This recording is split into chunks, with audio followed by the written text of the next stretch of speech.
नमस्कार स्टूडेंट्स। तो आज से स्टार्ट कर रहा हूँ आप सभी के लिए हिस्ट्री की कक्षाएं यानी इतिहास की कक्षाएं।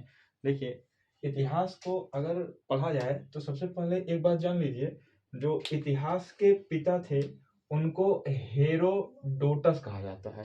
यानी कि इतिहास के पिता का नाम हेरोडोटस था। अब हेरोडोटस इसलिए कहा जाता है क्योंकि इनकी पुस्तक के द्वारा इतिहास के बारे में बहुत सारी जानकारियां प्राप्त होती हैं। देखिए, अगर बात करें इतिहास की तो इतिहास शब्द दो शब्दों से मिलकर बना हुआ है, इति धन हास।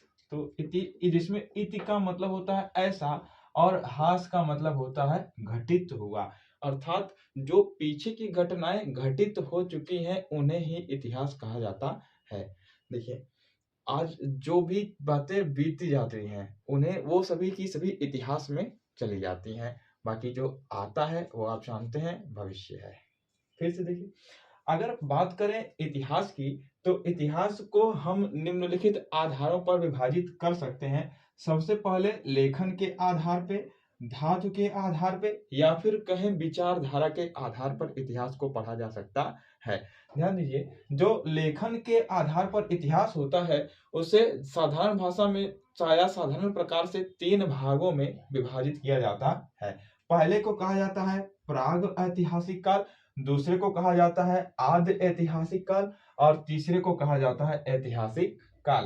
प्राग ऐतिहासिक काल यानी कि प्री हिस्ट्री, आद्य ऐतिहासिक काल यानी कि प्रोटो हिस्ट्री और ऐतिहासिक काल यानी कि हिस्टोरिक पीरियड। ध्यान दीजिए, प्राग ऐतिहासिक काल उस काल को कहेंगे जिसमें ना तो कुछ लिखा गया और ना ही कुछ पढ़ा गया, यानी कि इनके बारे में जानकारी लिखने पढ़ने के माध्यम से नहीं प्राप्त होती है, अपितु उन वस्तुओं से प्राप्त होती है जिन वस्तुओं का ये इस्तेमाल किया करते थे, जिस घर में ये रहा करते थे, या अन्य सभी उपकरणों के द्वारा इनके बारे में जानकारी प्राप्त होती है। अगर बात करते हैं आद्य ऐतिहासिक काल की, तो आद्य ऐतिहासिक काल के मानवों ने लिखा तो, लेकिन उस लिखावट कोई पढ़ नहीं सका। ये आज भी अध्ययनरत है और इसे पढ़े जाने की कोशिश की जा रही है। उदाहरण में आप जानते हैं हमारा इंडस वैली सिविलाइजेशन। फिर से देखिए, ऐतिहासिक काल में, अब ऐतिहासिक काल उस काल को कहा जाता है जिसमें सब कुछ लिखा हुआ भी है और जिसको पढ़ा भी जा सकता है।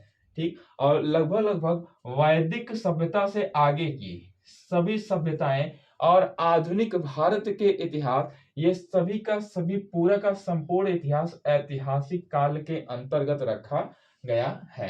ध्यान दीजिए, प्राग ऐतिहासिक काल में ना तो लिखा गया ना ही इसे पढ़ा गया, यानी ना को इसके बारे में जानकारी लिखने पढ़ने से नहीं मिलती है, सिर्फ इसे उपयोग किए जाने वाले वस्तुओं के आधार पर जानकारी प्राप्त होती है। आद्य ऐतिहासिक काल जिसमें लिखा तो गया लेकिन पढ़ा नहीं जा सका, और ऐतिहासिक काल जो लिखा भी गया है और पढ़ा भी गया है। दूसरा जो डिवीजन करते हैं हम, धातु के आधार पर इतिहास का डिवीजन कर देते हैं और धातु के आधार पर वो उसे दो बराबर भागों में बांट दिया जाता है। पहले कहा जाता है, पहली धातु हो गई पाषाण युग, दूसरे कहते हैं धातु युग।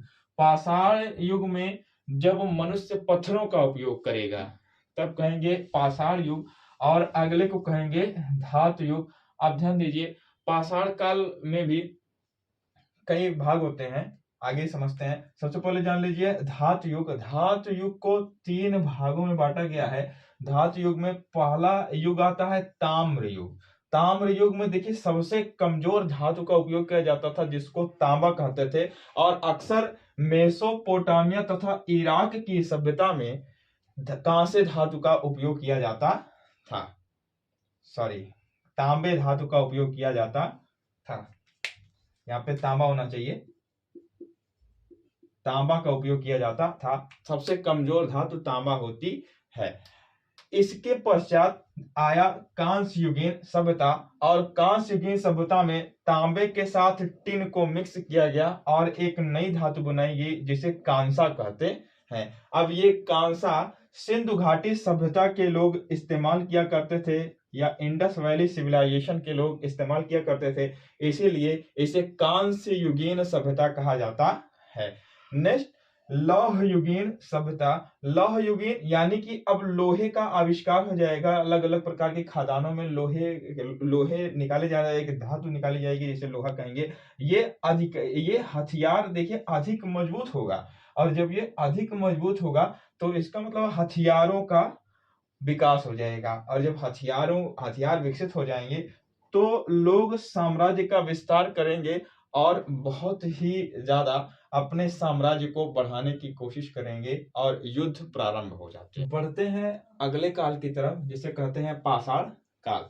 ध्यान दीजिए, पाषाण काल को 3 भागों में विभाजित किया जाता है, पूरा पाषाण काल, मध्य पाषाण काल एवं नव पाषाण काल।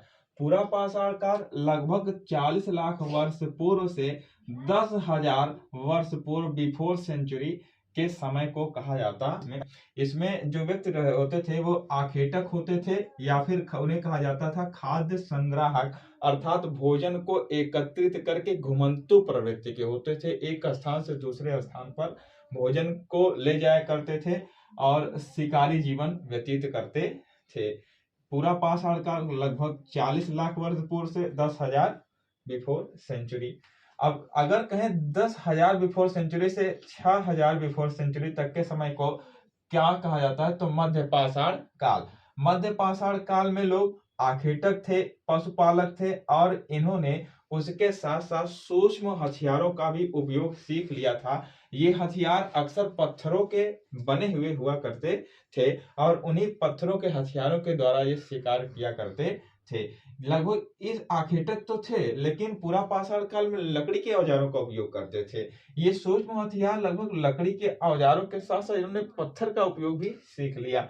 लेकिन जैसे ही आता है नव पाषाण काल, नव पाषाण में इन पत्थरों को अच्छी तरीके से आकृति दे करके नए नए हथियारों का निर्माण कर दिया गया और इन्हें पॉलिशदार हथियार कहा गया।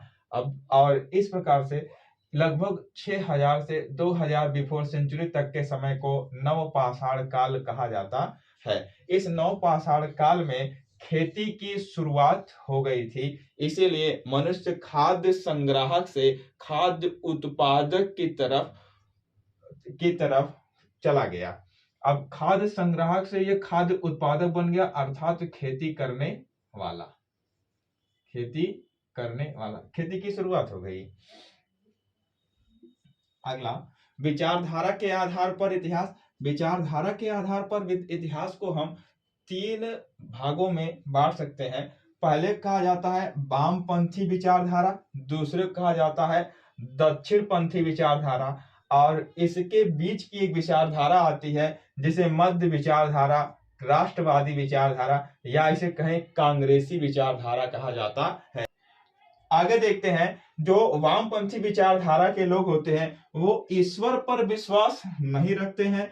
इनमें जो इतिहास लिखा जाता है वो अक्सर गरीब, मजदूर व किसानों का ही समर्थन किया जाता है। अब ध्यान दीजिए, आगे बढ़ते हैं दक्षिणपंथी विचारधारा में। तो दक्षिणपंथी विचारधारा में अक्सर धर्म का सहारा लिया जाता है और धार्मिक इतिहास का वर्णन किया जाता है। ये अक्सर सत्ता प्रधान होते हैं और इसमें ब्राह्मण साहित्य के आधार पर ही इतिहास का वर्णन किया जाता है। बीच में एक व्यक्ति आए थे, कार्ल मार्क्स। इन्होंने एक नए प्रकार की विचारधारा प्रस्तुत की जिसको इन्होंने दलित इतिहास की विचारधारा कही।